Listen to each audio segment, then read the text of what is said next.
morning everyone.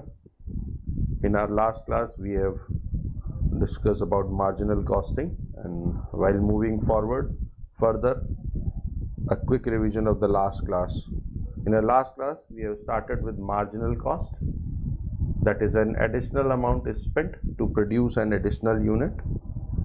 We have discussed about decision making process, और जब हमने डिसीजन मेकिंग प्रोसेस पढ़ा था तो मैंने बताया था कि किसी भी काम को करने के जब भी एक से ज़्यादा ऑल्टरनेटिव्स हमारे पास अवेलेबल होंगे, उन ऑल्टरनेटिव्स में से बेस्ट ऑल्टरनेटिव को सेलेक्ट करने की जो कॉस्ट होगी, जो प्रोसेस होगा, बेस्ट ऑल्टरनेटिव को सेलेक्ट करेंगे. That process is known as decision making process. और आज हम लोग इस लेक्चर में आगे पढ़ेंगे वो कौन कौन से फैक्टर्स हैं जो डिसीजन मेकिंग प्रोसेस में काम आते हैं.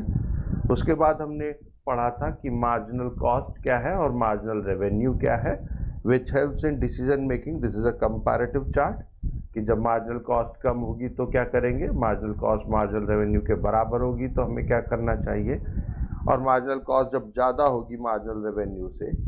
ये सारी चीज़ें हमने इकोनॉमिक्स में भी पढ़ी होंगी, एंड आई ट्राइड कि इकोनॉमिक्स से हम इसको कैसे कॉस्टिंग से रिलेट कर सकते हैं.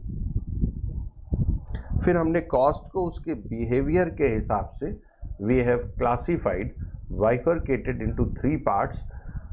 One is fixed cost, one is variable cost, and third one is semi-variable cost. और हमने बताया था कि फिक्स कॉस्ट और वेरिएबल कॉस्ट का मूवमेंट कैसे होता है. तो उसमें हम लोगों ने पढ़ा था कि जब भी प्रोडक्शन बढ़ेगा फिक्स कॉस्ट पर यूनिट घटेगी, लेकिन फिक्स कॉस्ट के टोटल अमाउंट पर कोई फर्क नहीं पड़ेगा. जैसे जैसे प्रोडक्शन घटेगा फिक्स कॉस्ट पर यूनिट बढ़ती जाएगी, और जब हमारा प्रोडक्शन ज़ीरो हो जाएगा तब भी हमारा फिक्स कॉस्ट के टोटल अमाउंट पर कोई फर्क नहीं पड़ेगा. सिमिलरली हमने वेरिएबल कॉस्ट को भी देखा था. प्रोडक्शन बढ़ेगा, टोटल वेरिएबल कॉस्ट बढ़ेगी, वेरिएबल कॉस्ट पर यूनिट पर कोई फर्क नहीं पड़ेगा. और ये हमने चैप्टर स्टार्ट करते समय जो अजम्पशंस लिए थे, उन अजम्पशंस में से एक अजम्पशन था कि variable cost per unit remains constant. और इसके नीचे देयर आर फ्यू एग्जांपल्स जो हम लोगों ने डिस्कस किए थे. फिर हमने पढ़ा था कि how we can segregate the amount of fix cost and variable cost from semi variable cost. But हमने ये नहीं पढ़ा था कि कैसे अलग करेंगे. ये बताया गया था कि सेमी वेरिएबल कॉस्ट के दो पार्ट हैं, फिक्स और वेरिएबल, और जितना फिक्स पार्ट है वो निकलकर हमारी टोटल फिक्स कॉस्ट में ऐड हो जाएगा, जो वेरिएबल पार्ट है वो वेरिएबल कॉस्ट में आकर ऐड हो जाएगा. उसके बाद हम लोगों ने पढ़ा था capacity. Again it will going to play a very important role in decision making. उसमें हम लोगों ने पढ़ा था about installed capacity, practical capacity and actual capacity. I hope हम सबको याद होगा क्या पढ़ा गया था हम लोगों ने. फिर हम लोगों ने पढ़ा था कि डिसीजन मेकिंग प्रोसेस कितने तरह के हो सकते हैं. यहाँ पर 5 लिखे हैं, ऐसे बहुत सारे हो सकते हैं, but we have taken few, जिसमें से वन इज मेक और buy, whether we should produce और purchase from the market. Replacement decision, हमें कोई मशीन है जो पुरानी हो चुकी है उसको कब हमको रिप्लेस करना चाहिए या नहीं रिप्लेस करना चाहिए, या फर्दर उसकी रिपेयर मेंटेनेंस के बाद उसको यूज़ करना चाहिए.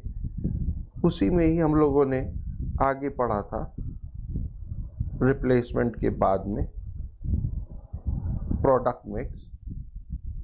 एक क्वेश्चन ऑलमोस्ट हर बार इस चैप्टर से और इस चैप्टर में प्रोडक्ट मिक्स से जरूर आता है.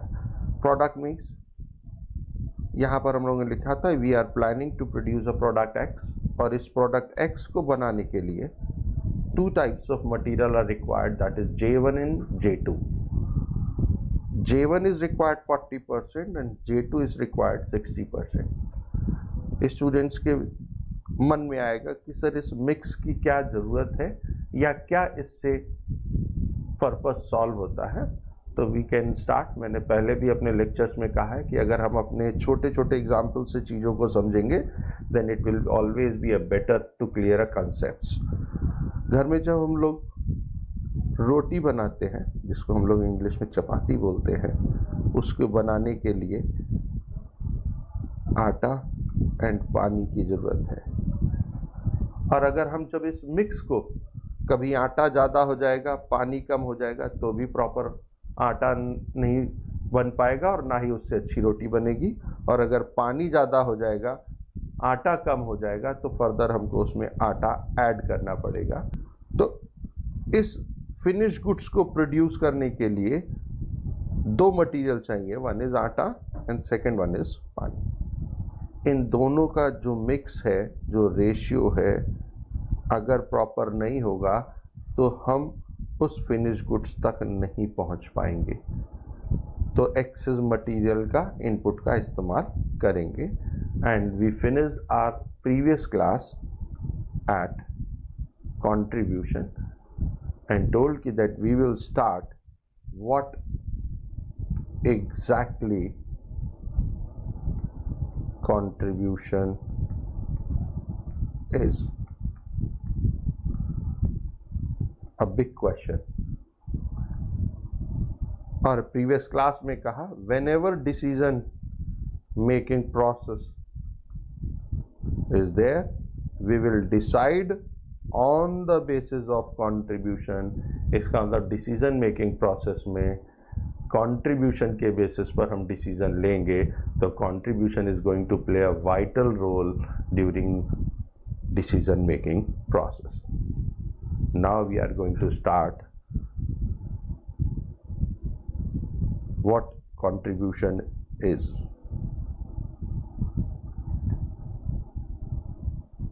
We start with the formula and we will discuss it. Selling price per unit less variable cost per unit. We have discussed the term variable cost in our previous class. So we will get contribution per unit. Now students कहेंगे sir ये तो formula बता दिया and you promised कि आप हमको contribution का मतलब बताएंगे।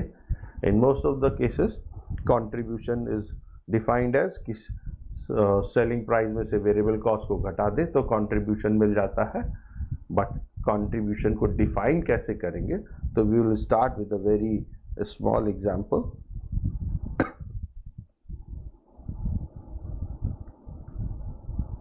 अगर हमारे कॉलोनी में जहां हम रहते हैं और अगर वहां हम मंदिर बनाने की बात करें, तो मंदिर बनाने के लिए required fund is sufficient fund is required. और वो पैसा हम थोड़ा थोड़ा कई सारे लोगों से इकट्ठा करते हैं, कलेक्ट करते हैं।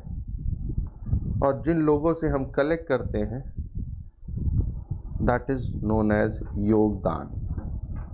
हिंदी में हम उसको क्या बोलते हैं, योगदान। बट किसी एक के योगदान से ये बन नहीं सकता है। इसका मतलब कई सारे लोगों को इसमें कंट्रीब्यूट करना होगा, योगदान देना होगा, तब जाकर ये मंदिर या ये बिल्डिंग बन पाएगी। और no one is in position, कोई भी ये नहीं कह सकता है कि मेरा योगदान नहीं होता या मेरे योगदान से ये बना हुआ है, तो इसको हम बना नहीं सकते। तो कंट्रीब्यूशन की डेफिनेशन हुई how much selling price per unit is contributing or backing variable cost per unit. एक प्रोडक्ट का सेलिंग प्राइस हमारी प्रोडक्ट की वेरिएबल कॉस्ट को कितना बैक करता है। बैक करने का मतलब कि अगर सेलिंग प्राइस 10 रुपए है और वेरिएबल कॉस्ट 6 रुपए है, इसका मतलब सेलिंग प्राइस वेरिएबल कॉस्ट के ₹4 से एक्सेस बैकअप प्रोवाइड करता है, that excess amount is known as contribution. Then how much selling price is contributing towards variable cost, that is the definition of contribution.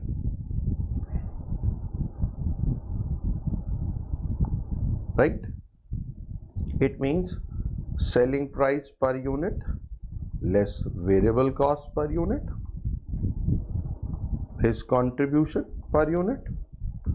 Now we are going to discuss variable cost. हमने पढ़ा previous classes में, और variable cost जो production के बढ़ने से और production के घटने के साथ साथ बढ़े और या घटे 100%, that is variable cost. It means direct material, direct labour, direct expenses are the few example of purely variable cost. हम लोगों ने फर्स्ट क्लास में पढ़ा था डायरेक्ट मटेरियल का मतलब जिसको हम आइडेंटिफाई कर सकते हो और जो प्रोडक्शन की एक यूनिट के बढ़ने के साथ साथ बढ़ता जाता है, वो कहलाती हमारी वेरिएबल कॉस्ट. इस वेरिएबल कॉस्ट में इसको जब हम सेलिंग प्राइस से घटा देते हैं तो we will get contribution per unit.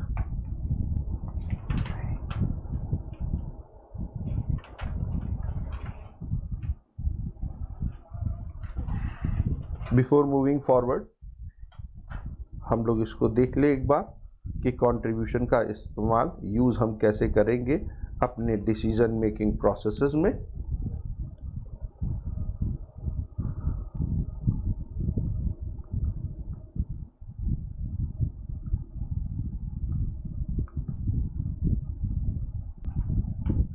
Income statement.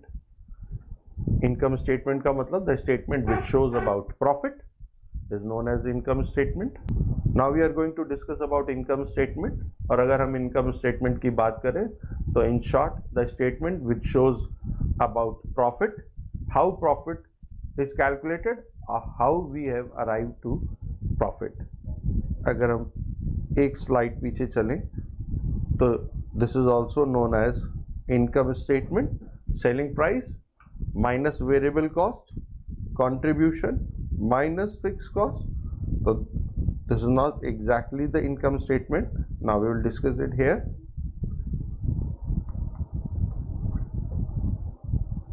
Budgeted unit means what we have planned to produce. Actual units, what actually we have produced.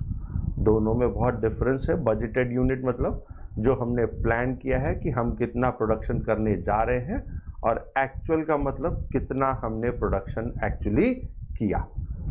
अब यहाँ पर ध्यान रखने वाली बात है, जो कुछ भी पैसा खर्च होगा वो हमेशा एक्चुअल यूनिट्स पर होगा. हमने अपनी प्रीवियस क्लास में पढ़ा था कि जितना भी फिक्स कॉस्ट है that is decided on the basis of installed capacity, and जितना भी वेरिएबल कॉस्ट है that is on the basis of actual capacity. For example, हम कोई रूम अगर रेंट पर लेते हैं तो इस रूम की इंस्टॉल्ड कैपेसिटी, इसका एरिया है, एंड रेंट इज ₹3000. तो जितना भी हम यूज करें, इतना पार्ट यूज करें, इतना यूज करें, इतना यूज करें या करें, in each and every case we have to pay 3000 irrespective of usage. But अगर हम इलेक्ट्रिसिटी बिल की बात करें, that is calculated on the actual units consumed. It means variable cost is always based on actual capacity and fixed cost is always based on installed capacity, budgeted unit and actual unit. इस income statement को बनाने के there are two methods. ये भी एक important part है. Exam में कई बार पूछा जाता है कि इनकम स्टेटमेंट प्रिपेयर करें under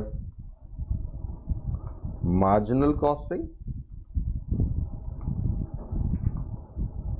and second one is under absorption costing.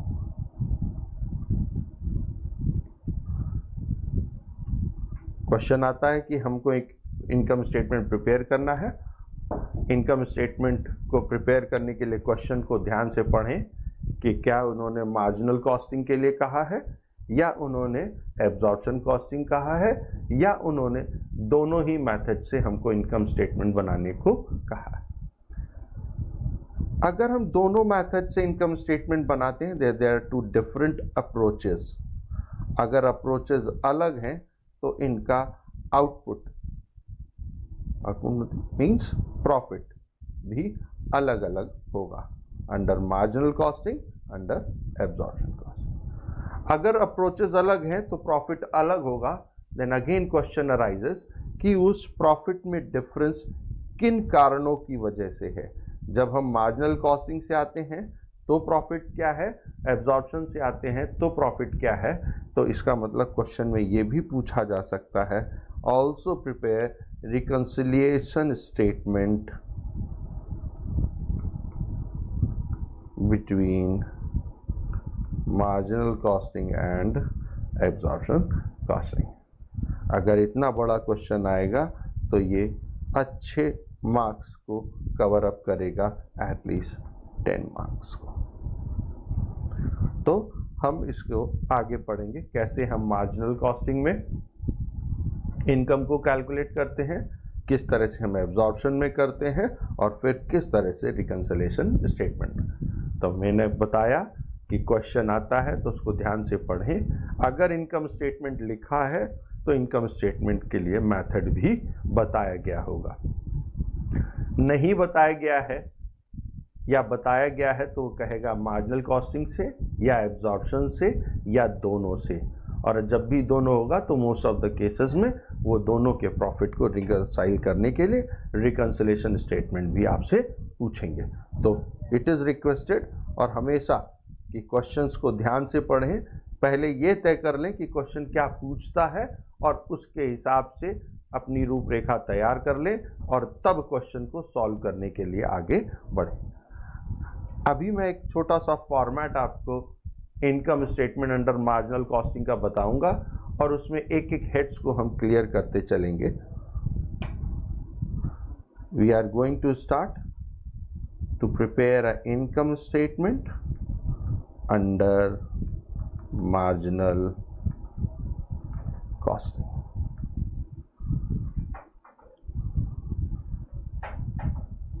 अभी हम लोगों ने पीछे कंट्रीब्यूशन निकालने का एक तरीका पढ़ा था जिसको हम लोग डिटेल में डिस्कस करेंगे। सेल्स में से अगर हम वेरिएबल कॉस्ट माइनस कर दें then we will get contribution.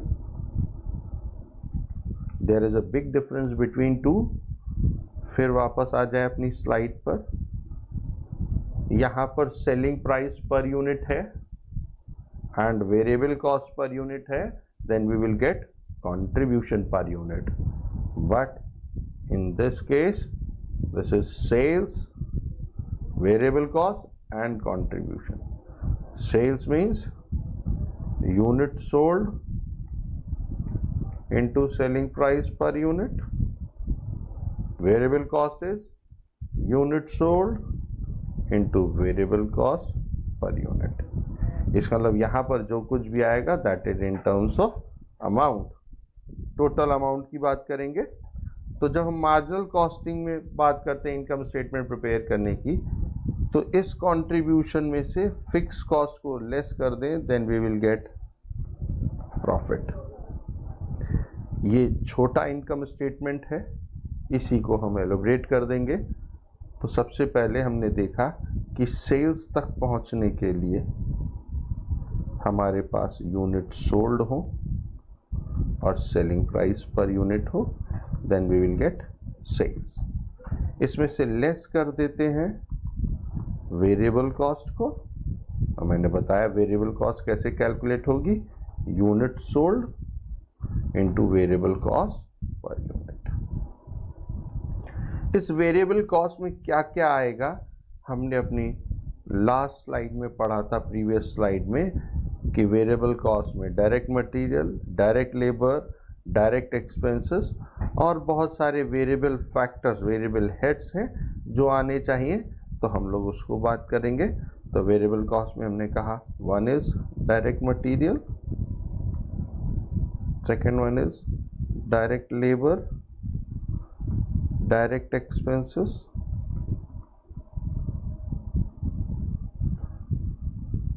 Variable manufacturing overheads, variable office and administration overheads, and variable selling and distribution overheads. इसका मतलब वेरिएबल कॉस्ट इन 6 कंटेंट से मिलकर बनी है, तो टोटल सेल में से वेरिएबल कॉस्ट को माइनस कर दें, then we will get contribution. और इस कंट्रीब्यूशन में से लेस कर दें हम फिक्स कॉस्ट को, then we will get profit. This is a format of income statement under marginal costing. अब बहुत सारे क्वेश्चंस बहुत सारे स्टूडेंट्स के मन में आएंगे, उनमें एक एक करके पहले सॉल्व बताता हूँ, बच जाएगा तो विल डिस्कस।